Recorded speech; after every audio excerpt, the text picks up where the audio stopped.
ဆလာလန်ကိုနိုင်ပြီးတော့ချက်ချင်းပဲ APN ဖလားရသွားတယ်လို့အောင်ပွဲခံနေကြတယ်လို့အာဆင်နယ်ကိုဝေဖန်လိုက်တဲ့ကားတွေကပရိသတ်များမင်္ဂလာပါဝိုင်းတူကနေအားလုံးကိုပြန်လဲကြိုးလဲပါတယ်ဘောလုံးလောကမှာ Celebration Police အောင်ပွဲခံတာကိုလိုက်ဖမ်းတဲ့ရဲလို့နာမည်ကြီးတဲ့ဂျေမီကာရီကာတယောက်ဒီခါတော့အလုပ်တွေရှုပ်ပြန်ပါပြီအာဆင်နယ်ကဆလာလန်ကို3-0နိုင်တဲ့ပွဲမှာတိုက်စစ်မှုတဲ့ဗီတာယောကရက်ကဂိုးသွင်းပြီးအောင်ပွဲခံလိုက်ပုံကကာရီကာရဲ့မျက်စိထဲမှာဆူရချောင်းလို့ဖြစ်သွားပုံရပါတယ်ကိုမတ်ပဲကွာသေးတာကိုသူတို့ကဒီလိုတွေအောင်ပွဲခံနေတယ်မသိရင်ဒီနေ့ညပဲဖလားကန်မြောက်ရတော့မယ်အတိုင်းပါပဲတဲ့ကာရီကာပြောတာကဒီခါတော့မှန်နေပြန်ပါပြီပုံမှန်ဆိုရင်ကာရီကာပြောသမျှကိုလေးလို့သတ်မှတ်ကြပေမဲ့ဒီကိစ္စမှာတော့အာဆင်နယ်ကစားသမားတွေနည်းနည်းလွန်သွားတာကိုဝန်ခံရပါမယ်ဆလန်လိုအသင်းကိုနိုင်တာဂိုးစရာဆိုပေမဲ့အမပေးစရာမှာတပွဲရောမန်စီးတီးကိုကိုမတ်ဖြတ်ထားနိုင်တဲ့အသင်းကဒီလောက်ထိဟိုက်ပါဖြစ်ပြနေတာကမွေးကားတပွဲစားတာကိုဟိုတယ်ဘူဝေးစားရတယ်လို့လိုင်းလွင့်ကြွားနေတဲ့သူနဲ့တူနေပါတယ်ဒီဇလန်ရဲ့တရားခံကတော့ဆွေးနွေးတိုင်းစစ်ဘူးချီဗီတာယောကရက်ပါပဲသူဂိုးသွင်းလိုက်တာလှပါတယ်ဒါပေမဲ့ဂိုးသွင်းပြီးတဲ့နောက်လွတ်လိုက်တဲ့ action တွေကတော့ဘောလီဝုဒ်မင်းသားတွေတော့လက်ဖျားခါရမယ့်အနေထားပါသူကဒိုင်မင်ကြီးဖြစ်တယ်မြက်ခင်းပေါ် short တိုက်တယ်ပြီးတော့သူ့ရဲ့နာမည်ကျော်မျက်နှာဖုံးစွပ်အောင်ပွဲခံကိုမှောက်တဲ့အနေထားနဲ့ပဲလုပ်ပြလိုက်တယ်မျက်နှာထားကလည်းတင်းတင်းကြီးနဲ့ဒါကဘာနဲ့တူလဲဆိုတော့ရီးစားတဲ့ပထမဆုံးချိန်ဒိတ်လုပ်ပြီးကစားမှာမင်္ဂလာဆောင်ဖိတ်စာရိုက်ဖို့ပုံစံထုတ်နေတဲ့ကောင်လေးနဲ့တူပါတယ်ဟေးလူခမရနိုင်လိုက်တာဆန်းလန်းပါဗျာရေရွယ်မဲ့တင်မဟုတ်ပါဘူး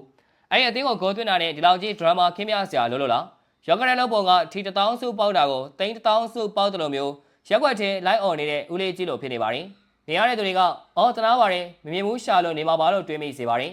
ကာရီကာထောက်ပြတာကကိုမတ်ဆိုရဲကွာဟာချက်ပါအာဆင်နယ်ပရိသတ်တွေကြတော့ဟာကိုဘတ်တောင်ဖျက်ထားတာငါတို့ဖလားရပြီလို့တွေးနေကြတယ်ဒါပေမဲ့လက်တွေ့ကြကြအတွက်ကြည့်ရအောင်မန်စီးတီးကတပွဲရောကစားထားတယ်အဲ့ပွဲနိုင်6မှတ်ပဲကွာတော့မယ်ရာသီသိမ်းဖို့73ပွဲတောင်လိုသေးတယ်39မှတ်တောင်ကျန်သေးတာနော်ကိုမတ်ဆိုရဲကွာဝေးကနွေရာသီနေပူမှာကင်ထားတဲ့ရေကမ်းမို့လိုပါပဲကြည့်လိုက်ရင်တော့အများကြီးကြံနေတဲ့ထင်ရပေမဲ့ခဏလေးမျက်စိမိလိုက်တာနဲ့အေးပျော်ပြီးလက်ထဲကနေပျောက်သွားတတ်ပါတယ်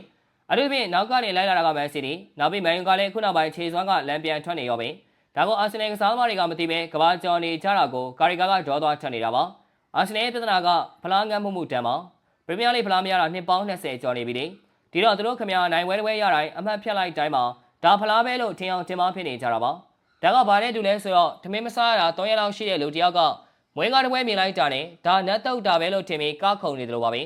တကယ်တမ်းဘိုင်းဝါနေတဲ့သူကြတော့ဆလာလန်ကိုနိုင်အော်အေး3မှတ်ရပြီပြန်ချားဆိုးဆိုပြီးအေးစေးပါပဲ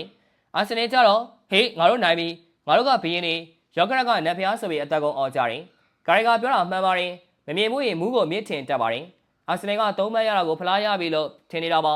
ရာသီသိမ်းဖို့73ပွဲလိုပါသေးတယ်73ပွဲအတွင်းဘာမှမဆိုဖြစ်သွားနိုင်ပါတယ်အာဆင်နယ်ရဲ့တမိုင်းအကြောင်းကိုကြည့်ပါရာသီဝက်ချန်ပီယံခရစ်စမတ်ချန်ပီယံအေဘယ်လာချန်ပီယံဘွယ်လူကုန်တို့တွေအများကြီးရပူပါတယ်ဒါပေမဲ့မေလာရာသီသိမ်းချန်ပီယံဖြစ်ဖို့ကြတော့အများနဲ့လို့ပလင်းကွဲဘော်တယ်ဖြစ်သွားတတ်ပါတယ်အခုလဲ73ပွဲလို့မှအောင်ပွဲခံနေတာကမာရသွန်ပြေးတဲ့သူကမီတာ400လောက်ကျန်နေသေးတာကိုပန်းဝင်ပြီးထင်ပြီးလမ်းမေကပရိသတ်တွေနဲ့ Hi-Fi လိုက်လုံနေတယ်လို့ပါပဲ။နောက်ကပြေးလိုက်လာတဲ့ကောင်ကကြော်တက်သွားတဲ့အခါကျမှဟာငါမှားသွားပြီဆိုပြီးငွေရမယ့်ဂိမ်းဆိုင်နိုင်ပါတယ်။ကာရီကာကယောဂရက်ကြောင်ထဲကိုပြောတာမဟုတ်ပါဘူး။အသေးလိုက်ပြောတာပါ။အာဆင်နယ်ကစားသမားတွေရဲ့ body language ကအရန်ကို hyper ဖြစ်လုံးနေတာပါ။အာဆင်နယ်ကြက်မတွန်ခင်မုံမလင်းသေးပါဘူး။မန်စီးတီးမရှုံးခင်ဖလားမရသေးပါဘူး။အခုလိုဆော်စီးတီးရှမ်ပိန်ပလင်းတွေဖောက်နေမယ်ဆိုရင်တော့ရာသီကုန်တဲ့အခါအဲ့ပလင်းကွန်တွေနဲ့ပဲခေါင်းပြန်ထူပြီးငွေရမယ့်အဖြစ်မျိုးကြုံရနိုင်ကြောင်းသတိပေးလိုက်ရပါတယ်ခင်ဗျာ။အစောနေ့ကြည့်ရှုပေးခဲ့ကြတဲ့အတွက်အားလုံးကိုကျေးဇူးထူးပဲတင်ရှိပါရခင်ဗျာ။